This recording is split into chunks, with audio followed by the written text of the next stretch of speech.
So magandang araw mga parikoy. Welcome back sa YouTube channel ni RBET. So mayroon naman tayong panibagong vlog. So mayroon tayong referring tayong parikoy. Lead TV na CCP brand, 17 inches lang to, maliit lang to parikoy. Yung isa niya no power. So ang ano nito, story nito, nabaliktad yung supply kasi battery yung gamit na. So ano pang hinihintay natin? Don't forget to subscribe to RBET basic tutorial. So sa hindi pa nag-subscribe, please subscribe at follow na lang sa pindot na lang po ang bell sa mga new subscribers. So panginintay natin, let's go.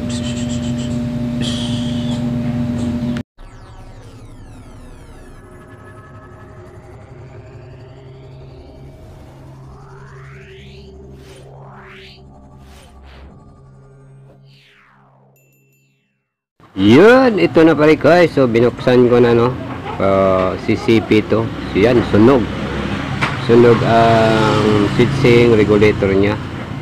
So papunta ng 5 volts. So sunog yan. So gawin yan, test natin yan.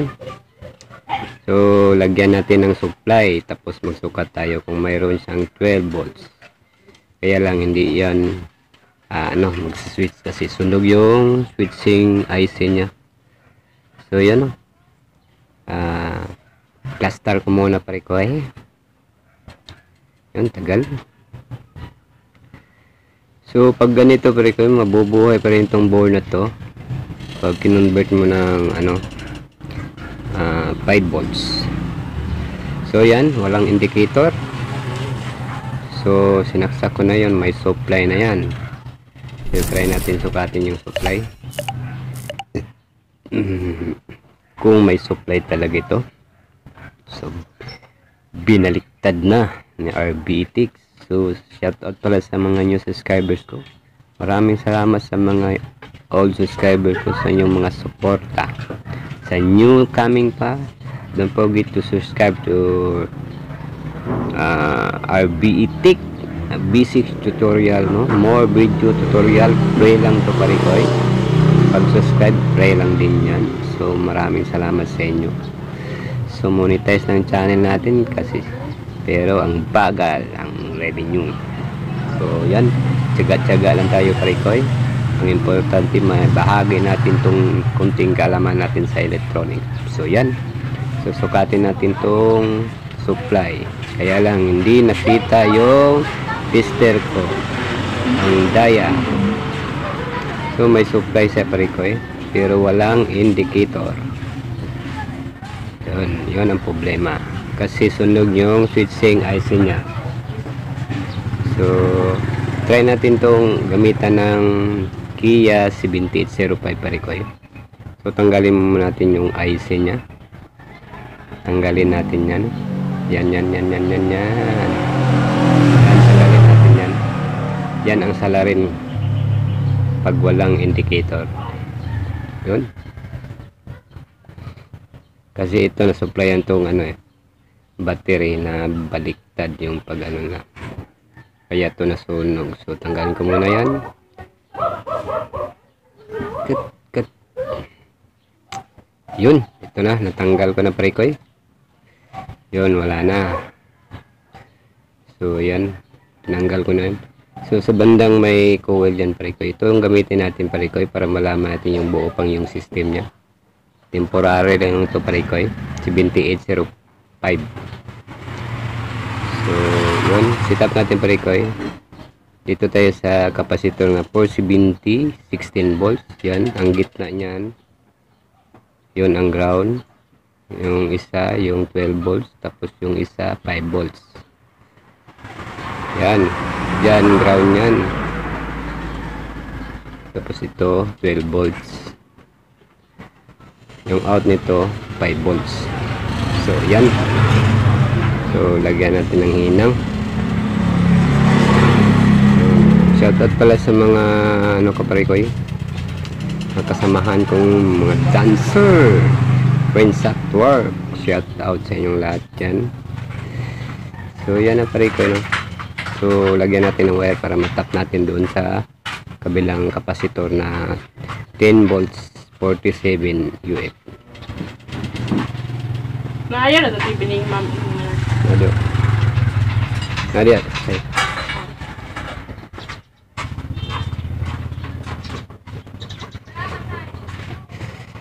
Yan, try natin Parikoy. Yan na. Sinunod ko na yan. Ba't gano'n ang video nito? Halos hindi makita. So, tinap ko yan sa yan. Tinap ko yan dyan sa capacitor na 10 volts, 47 UF. So, hinangin muna natin Parikoy. Try lang to Parikoy ha. Para malaman natin buo yung system nya. Gumagana. Kasi ito yung inlagay natin. Mabilis tong minute eh. Para malaman natin yung kabuuan niya. Para hindi tayo hindi natin masayang yung oras natin magtutrobo nito.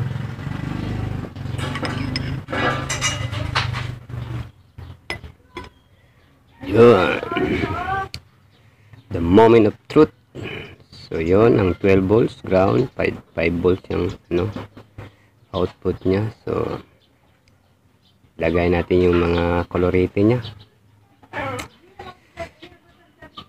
Saksakin mo bebe. Yun. Parang na-pulsan to.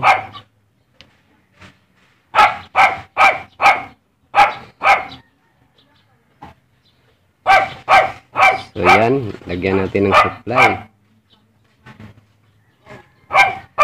So lagyan natin ng supply yan Parikoy. Set natin yung tester natin sa DC. Lagyan natin ilaw. Yun. Saksakin mo na RBE. Lagyan natin ng supply. The moment of truth. Supplyan natin. Yan. Tapos sukatin natin ito Parikoy.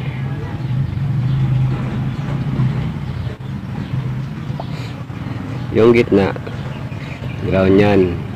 Tapos yung isa 12 13 volts yata to. Yun 13 volts. Yun ay 13 volts pinto. Dito sa kabila 5 volts to. Dapat to 5.1 para hindi sa mag-drop. So may indicator na Parikoy. Yun. So i-try natin mag-on Parikoy kung hindi ba siya mag-shut off.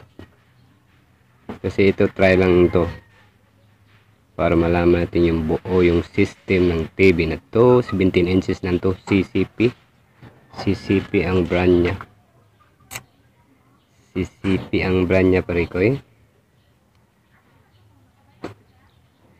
So yan na. May indicator na siya. So final natin. Switch on natin Parikoy. Waiting for a minute. Kapi muna tayo Parikoy. Switch on natin. Larga bola. Boom. Yun.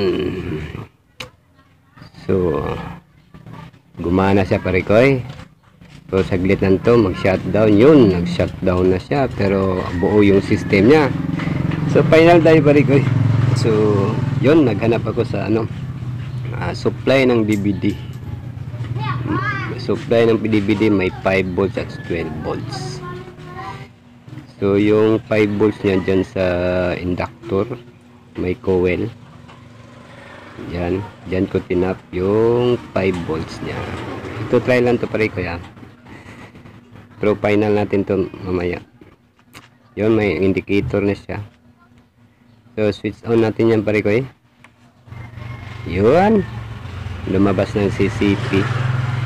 Yun, ito ang tunay na Parikoy no.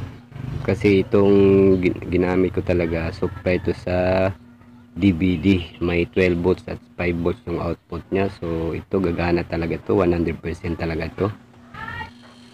Kasi yung natin kanina, yung K7805, lang yun, pang test lang yun. Yan ang 5 volts. Yun. Tapos yan, dalawang supply ko na muna ginamit Parikoy. Kasi pang test lang to O yan na, gumagana na siya. 100% na talaga yan. Gumagana na yan. So, huwag kalimutan mag-subscribe. So, bago ka lang sa channel ko, please subscribe sa YouTube channel ng RBT. Paki-windows na rin ang bell button para updated ka sa mga new upload ko mga parikoy. Yan na parikoy, no? Sinitap ko na talaga yan. So, yung buong buo niya yan, lagay ko sa loob yan ng supply sa DVD. Laking tulong din yung supply sa DVD parikoy. Sitam natin parikoy. Yun, so ang basic lang parikoy kung saan tayo mag-tap ng 5 volts, 12 volts. So alam mo na yon kung saan, kung anong gagamitin mo. So mga ganitong converter parikoy, to, set talaga to. Kasi yung naglalaro lang ito sa 12 volts sa 5 volts itong na to, board na to. So yung out nito sa panel 5 volts. So may adjustan yan parikoy. So setup natin, ang tagal ng setup ni RPE. So kape-kape muna tayo. Don't forget to like and share, subscribe.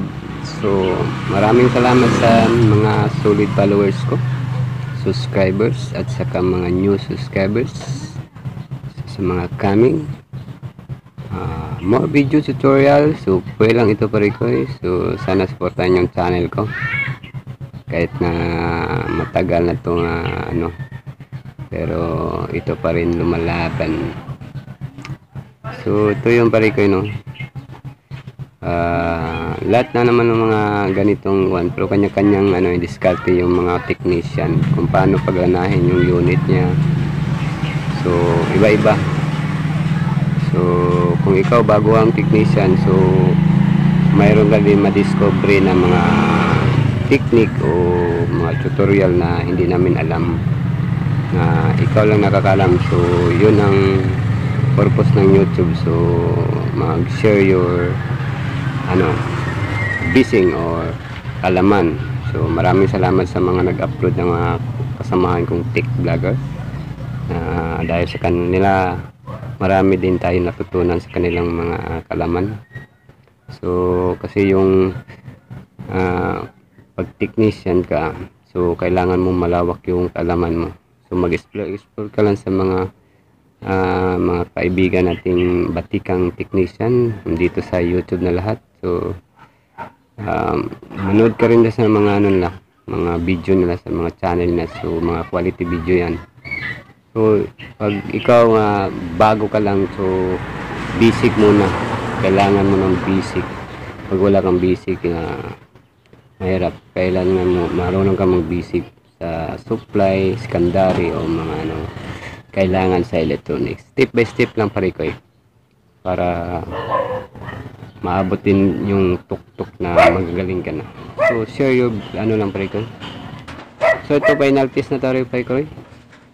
Naksa ko na yan, nasa loob yung mga niya. So nag-indicator na, on natin. Yun, CCP yun, no? So sa wakas to, success naman atong ating repair ngayon parikoy. So please subscribe parikoy sa munting channel ko. So maraming salamat sa nagsuporta. Don't forget to subscribe to RBT. Thanks for watching more video tutorial. RBT.